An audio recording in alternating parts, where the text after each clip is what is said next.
Me, 25-year-old male, and my wife, 23-year-old female, are having our first child together. She is currently 9 months pregnant and could give birth any time in the next couple of weeks. The only major fight we have had throughout her pregnancy happened a couple days ago, and it was about what we were going to name our kid. It all started when we found out the gender of the baby. We didn't do a gender reveal and decided to find out the gender at one of her checkups because we didn't want to spend time making 2 lists of names, then have to get rid of one after. So after we found out we were having a boy, we sat down together and made a list. Almost all of the names she suggested were normal, until the one that caused me to write this post. She suggested we name our son Mune. She told me the name was from this movie she watched when she was younger and that it always stuck with her. I told her the name was a little out there and he would get made fun of for it. She claimed he wouldn't, and we started going back and forth trying to decide whether to add the name to the list or not. Eventually she agreed to keep the name off the list. We picked some that we liked, and I thought that was that. Later on in her pregnancy, her mum decided to throw a baby shower, as it was her first grandchild, and my wife's pregnancy was almost over, and we hadn't celebrated once. It was fine for the most part until we started to open the gifts. Most of them were normal baby things like diapers and bottles, until we got to her mum's gift. My wife opened the gift bag and pulled out a blue handmade blanket. It seemed normal enough at first until my wife unfolded it, and lo and behold, there was the name Mune written on the blanket. When I saw it, I was pissed, but didn't want to cause a scene, so I stayed quiet. After that reveal, I had family members come up to me and ask me about the name and why I hadn't told them. I didn't know what to tell them, as I didn't have a clue about this either, and just had to embarrassingly tell my family that, which pissed me off even more. Once the event ended and my wife and I went home, I started to question her about the name. She got defensive and told me that it was a good name and that I was overreacting about it. I brought up the earlier points and told her it was a stupid name for a kid, and if she wanted to name something Mune so bad, she could use the name for a dog. She got upset and called her mum to come get her. After she left, she called me and told me she wouldn't be coming back for a while. Everyone I've talked to about this has said I'm not the jerk, but now that my wife has been gone and I've been thinking about it, I feel like I could have handled the situation better. Am I the jerk? Now for a few comments before the update. Comment 1. You are not overreacting and not the idiot. Tell your wife this, or better yet, have her read this. Naming a baby is a 2 yes or 1 no situation. You do not name a child something your partner does not agree with. You find a compromise. This is the start of many necessary compromises in life, and it is a total move to unilaterally decide on a child's name, despite your partner's misgivings. You need to put your foot down hard on this, because what she is doing is 100% not okay. She's absolutely not mature enough for motherhood if she cannot find a reasonable compromise on this. I am a mum to several kids. There are names I have loved, my husband has not, and there are names my husband has loved and I have not. We have always landed on a name that ended up being a great fit for our children. They might not have been our first choices, but it's not about winning. It's about finding a name you both love that will be a good fit for your child no matter what career they might have in life. And Chief Justice Mune doesn't have any weight. The only thing a name like Mune is good for is if your kid ends up the drummer in a metal band. Comment 2. Not the idiot. Congrats and good luck with everything. I'm also about to give birth and we haven't picked a final name yet. If my husband went behind my back and told his family a name and didn't bother to mention it to me, I'd be livid. Not to mention she told them early enough that they either had time to personalise or hand-make a personalised gift. Names should be 2 yeses. I'm not going to comment on the name, but your wife is TA for making an important decision behind your back, keeping you out of the loop and telling people. That's not okay. Hopefully things can settle down and you guys can talk it out soon. Hope all goes well. Comment 3. Not the idiot. I think that your wife is being pretty ridiculous about the name. That's an awful name and you're right that the kid will be bullied for this. Your wife is incredibly wrong for deciding to name the child that name anyway, regardless of what you think. It's just as much your child as it is hers. Now for the update. 1 month later, the situation has grown even more bizarre. We were trying to mend things, but I found out my wife had secretly changed her own last name to Mune. Yes, you read that right. Her own. Not ours or our unborn son's, hers. She did it legally, and apparently my mother-in-law was in on it as well. They both thought it would be a great way to honour the name that they both seemed to love so much. Then, as if things weren't already crazy enough, my wife decided to throw a Mune-themed party. She invited all of her friends, family, and even some of my own friends. It was like a second twisted baby shower. There was a Mune cake, Mune decorations, and everyone received Mune t-shirts as a party favour. I was not invited, but of course found all of this out through a friend who attended and thought I was in on the whole thing. In the midst of all this, my wife decided to get a puppy. Can you guess what she named it? That's right, Mune. This dog now has the name that was originally proposed for our son. I don't even know what to say anymore. I'm livid and completely bewildered. Moreover, my wife has also started a petition to make the name Mune more popular. It's currently circulating online, and she has been pestering everyone we know to sign it. She claims that the more people name their kids Mune, the less unusual it will be, and the less likely our son would be made fun of if we eventually decide to give him that name. She seems to have forgotten we agreed not to use the name at all. The latest development is that my wife has started going to a local artist to get a tattoo, a giant Mune tattoo on her back. She claims it's the ultimate tribute to a name she loves so dearly. At this point, I don't know whether I'm in some sort of bizarre dream or if this is actually my reality. I'm at a loss. How do I even begin to handle a situation like this? I just hope our poor son doesn't have to deal with the consequences of this absurd obsession. Now for the comments. Comment 1. Not the idiot. It's one thing for your wife to want to change her last name, but changing it without discussing it with you, especially considering you guys are married and share a child together, is a big red flag. Not including you in the decision-making process about something so significant is disrespectful and undermines the partnership aspect of your relationship. Also, changing the name of your unborn son is an even bigger issue, as it should definitely be a joint decision. It's not just about the name itself, but the way she went about it. She seems to be making major life decisions without considering your feelings or thoughts, and that's not how a healthy relationship should function. Comment 2. Not the idiot. This is a very unusual situation indeed. While it's essential to respect individuality in a relationship, there are certain boundaries one should not cross, especially when it involves family matters. Changing her last name to Mune, naming the unborn child Mune, and even getting a puppy named Mune, all without your knowledge or consent, seems excessive and obsessive. It's as if she's forcing this Mune identity onto everyone around her, without considering how they might feel about it. Getting a giant Mune tattoo is a personal decision, but it's something that should at least be discussed with you first, as it can lead to irreversible consequences. Comment 3. Not the idiot. The whole Mune situation is definitely out of the ordinary and can be a cause of concern. It's not just about the fact that she changed her last name or plans to do the same for your unborn son. It's the whole obsession with the name that's concerning. The Mune-themed party, the petition, the puppy, and the planned tattoo. It seems like she's taken it to an unhealthy level. You have every right to feel angry and worried, especially considering the future of your son. It's vital to have open conversations about these things and make decisions together as a couple. You're certainly not in the wrong for feeling this way. Now for the next story. I am a housewife now. I was a stay-at-home mum when my kids were young, and now that everyone is out of the home, I am a housewife. The moment I met Beth, she has had a problem with me. The first time I met her and I told her I'm a homemaker, she told me that's not a job, and it's lazy of me. I met her 30 minutes before that. It comes up all the damn time. They come over for dinner and I mention I'm tired, and she will tell me I don't work, so how am I tired? I have talked to her and my son before. My husband and I have concluded that she is jealous. It's the only thing that makes sense at this point.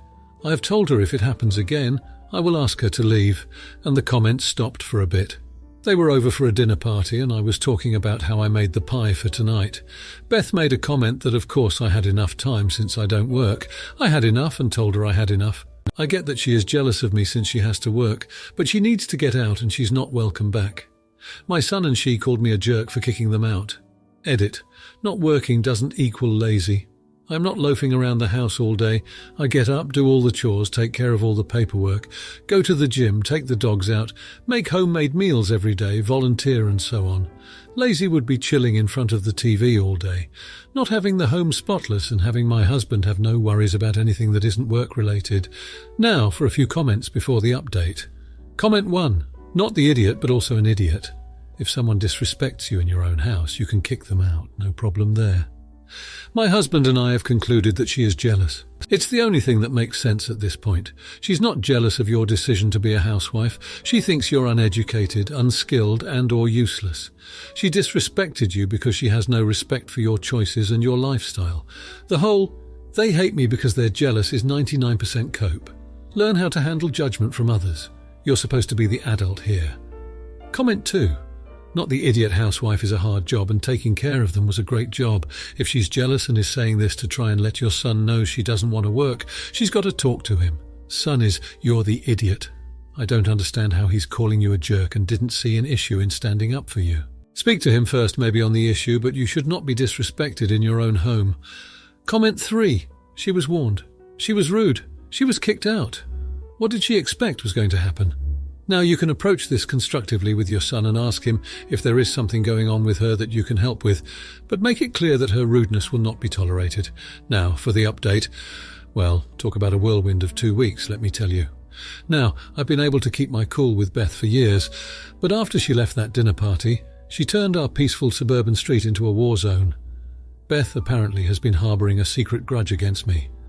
The day after she stormed out of our house, she decided to make my life a living hell. She started blasting loud music early in the morning when I was trying to catch a few extra moments of sleep. This would have been fine if it were classical, or even some smooth jazz, but no, she had to blast heavy metal at full volume. Then she decided it would be fun to file a noise complaint against us. That's right. The woman blasting Metallica at 6 in the morning called the cops on us for our dog George barking. George is a 10-year-old golden retriever who's more likely to lick someone to death than bark. But here's the kicker. Beth, in her infinite wisdom, decides to run for the local council. Her campaign promise? To ban housewives from running neighbourhood committees, claiming it should be a job for working people. She's been posting flyers, hosting informal gatherings, and even has the audacity to show up on our doorstep looking for support. The last straw was when she publicly accused my husband of cheating on me with her. The audacity of this woman. My husband, God bless him, is not the wandering type, and Beth is not his flavour. He handled it with grace, denying it publicly and filing a defamation suit against her. But let me tell you the best part. The neighbourhood rallied around us.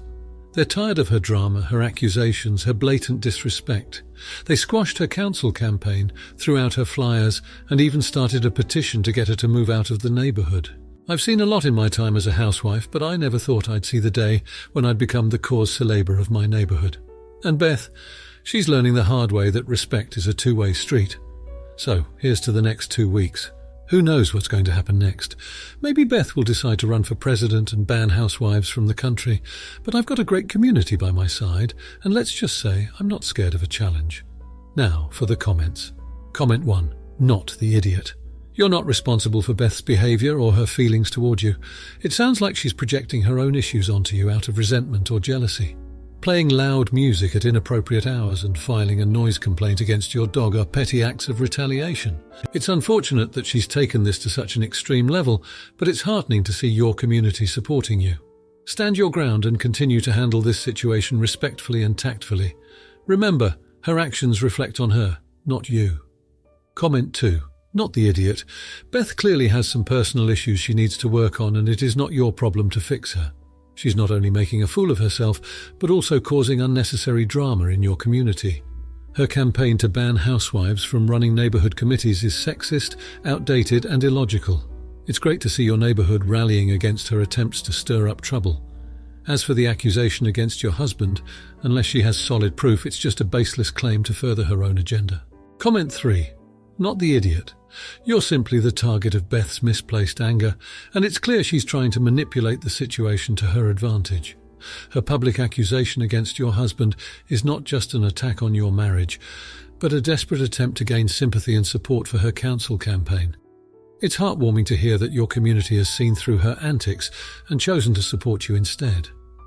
It's important to remember that her actions are not a reflection of your character, and it's commendable that you're dealing with this situation with grace and resilience. Now for the next story.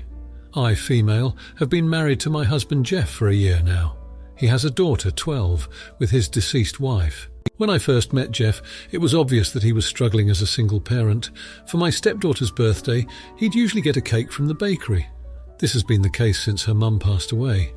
I thought I'd bake her a birthday cake for her 12th birthday that was last week, as a gesture to show some motherly love and support. Jeff agreed, and he told me what his daughter's favourite flavours are and what she likes and so on. I baked the cake in the flavour she likes and the icing she likes, but one thing was missing, and that is the blueberries, and I couldn't include them because I went to the nearest store, and they didn't have them. I was running out of time and couldn't get them. so I ended up just leaving the cake as it, thinking it wouldn't be a big deal. The party started, and Jeff was busy taking care of everything else. He then came into the kitchen and asked to see the cake before bringing it out. I showed it to him, and he got so angry when he saw that there were no blueberries on top. He went on and on about how I didn't fully commit to making the cake, and that he trusted me to take care of it, and just basically saying that he should have just ordered one from the bakery. We got into an argument, and he ended up taking it and throwing it in the trash can. I was stunned as he said, "You know what? Forget it, I'll get one from the bakery." I blew up and screamed at him. He told me to stop, but I went upstairs, got dressed and left. He tried getting me to stay, but I refused and went to my parents. He later called and then texted about how I overreacted and hurt him and my stepdaughter by leaving. He also said that I created this situation by not properly making the birthday cake just because I didn't put blueberries on top. I refused to respond, but my parents say he was justified since he must have felt pressured from the stress of making his daughter happy on her birthday. He keeps trying to speak to me, but I don't respond. Am I the idiot? Did I overreact? Now, for a few comments before the update. Comment 1. Dos and GT said that I created this situation by not properly making the birthday cake just because I didn't put blueberries on top. And GT, am I the idiot? No. He did not appreciate your time, efforts, concern and love for his daughter and literally threw it away. Then blamed you for that and shamed you for being upset and leaving. Does he think it would have been fun for you or for anyone else if you had been forced to stay while crying at a kid's birthday party after his tantrum upset you, and if he had succeeded in forcing you to stay? Even from his, seems to me, selfish point of view, how would that be good? For his daughter either, with that tension hanging in the air. Caused by him, though, or his glaring at you throughout had you stayed. You were justified leaving. Did he think of his daughter, really, when he did that? I can't see how she would have said, yeah, throw out my B-Day cake. You and GT. My parents say he was justified since he must have felt pressured from the stress of making his daughter happy on her birthday. No wonder you are not sure if your feelings are valid. They are. Not the idiot. Comment 2. Not the idiot.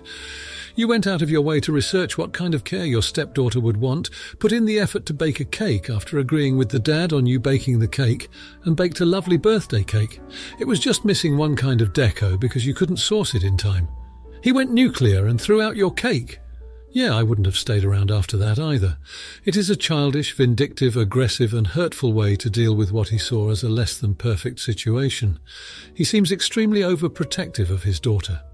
She's 12 and would probably love this cake even if it didn't have blueberries. Even if she had noticed and said something, she could have been told the shop ran out, and at her age she should be able to understand that and learn to deal with that kind of disappointment. Are you pushed aside in other parenting situations too? How is your relationship with your stepdaughter? It's only been a year and he already treats you like this. I'd reconsider this marriage. Comment 3. Not the idiot, he seems to have some major red flags that need to be dealt with. Why is he so upset about the blueberries? Could it be that he was triggered and remembered that his wife always made it a specific way and so he always ordered it from the bakery in a specific way? I think if the blueberries were that important, he should have stressed this to you prior, so that you could have gone to a different grocery store to source them out. I don't think it's fair to your stepdaughter that she was thrown in the middle of this. How is your relationship with her? Has she made any comments regarding the cake, or was she just upset about the fact that you weren't there? I think your partner could benefit from starting therapy and working through his emotions in a healthier way. Now for the update. My heart has been heavy since the cake incident. I've tried to keep myself busy, but Jeff's actions that day just keep replaying in my mind. Last week I mustered up the courage to go back to our house. I found it in a mess, dirty dishes piled up in the sink and clothes scattered everywhere. It seemed like Jeff was spiraling, which only added to my heartache. I kept waiting for a proper apology from him, a sincere act of repentance and acknowledgement of his mistake, but all I received were half-hearted texts and voicemails. He just didn't seem to understand how badly he had hurt me. Things took a turn for the worse when I received a call from Jeff's daughter. She was upset, crying over the phone. Jeff had forgotten about an important school event of hers and she felt abandoned. I comforted her as best as I could, but my heart broke for her. This wasn't just about a cake anymore. This was about a family falling apart. Last weekend was probably the worst. My dad had a stroke. He's stable now, but the whole experience was terrifying. I felt so alone, dealing with this without Jeff by my side. My mum asked about him and all I could do was shrug. She didn't press further. I thought things were going to get better when Jeff showed up at the hospital unexpectedly. He came bearing flowers and a remorseful look on his face. I took it as a sign he was finally ready to make amends, but then he opened his mouth. Instead of an apology, he started blaming me for his actions. He said I drove him to act the way he did, making him seem like the bad guy. I couldn't believe what I was hearing. I just stood there shocked. My dad's condition took a toll on my patience and I just lost it. I asked him to leave, my voice trembling with anger and hurt. He left without saying another word. I'm not sure what's going to happen from here. I'm so emotionally drained and my faith in our relationship is shattered. I keep hoping for a miracle, for Jeff to truly understand the depth of his actions and apologize sincerely. But with each passing day, that hope is fading. I'm trying to stay strong for my dad and Jeff's daughter, but it's getting harder. The future seems so uncertain and all I see is heartache. Now, for the comments. Comment 1. Not the idiot. This is an unfortunate situation and your feelings are completely understandable. Jeff's actions cannot be excused just because he's going through something. His inability to step up and be supportive during your father's stroke shows a lack of empathy and responsibility on his part. His blame game is manipulative, and his lack of apology reflects poorly on his character. This is a time where you needed him the most and he let you down. Comment 2.